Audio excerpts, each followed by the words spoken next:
آج کتنے لوگ ہیں دہشت گردی کے نام پہ جو اٹھائے گئے ہیں اور آج بھی لاپتہ ہیں.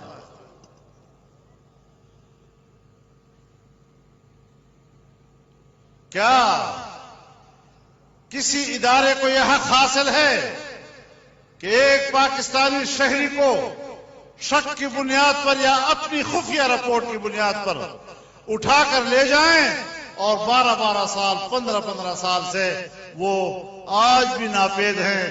یہ معلوم ہی نہیں کہ وہ کدھر ہیں. اس کی بوڑھی ماں، اس کا بوڑھا باپ، اس کا گھر، اس کے بچے، وہ آنسو بہاتے بہاتے ان کی آنکھیں اور اس کے پردے وہ ٹوٹ چکے ہیں اور وہ زخمی ہیں. لیکن ان ظالموں کو رحم نہیں آ رہا کہ اپنے والدین کو آگاہ کر دے کہ بچہ ہمارے پاس ہے، اور اگر وہ مجرم ہے تو پھر عدالت میں پیش کرو نا. لیکن پاکستان میں کون سی عدالت ہے؟ سیاستدانوں کے لیے عدالتیں ہیں کہ سیاستدان کو گرفتار کیا جائے، عدالتوں میں پیش کیا جائے، نیب میں گھسیٹا جائے.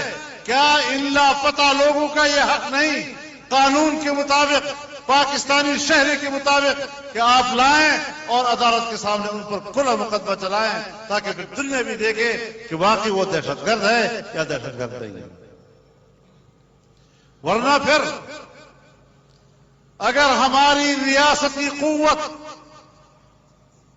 اس قسم کے اقدامات پاکستانی شہریوں کے خلاف کریں گے تو جن کے خلاف کارروائی کی گئی ہے ابھی تو معلوم نہیں کہ وہ واقعی دہشت گرد ہیں یا نہیں ہیں، لیکن کم از کم پھر یہ کہنے کا وقت آ جائے گا کہ پاکستان میں ریاستی دہشت گردی ہو رہی ہے، اور ریاستی دہشت گردی کون کر رہا ہے، کون اس کا ذمہ دار ہوگا، یہ آنے والے وقت پر بتائے گا.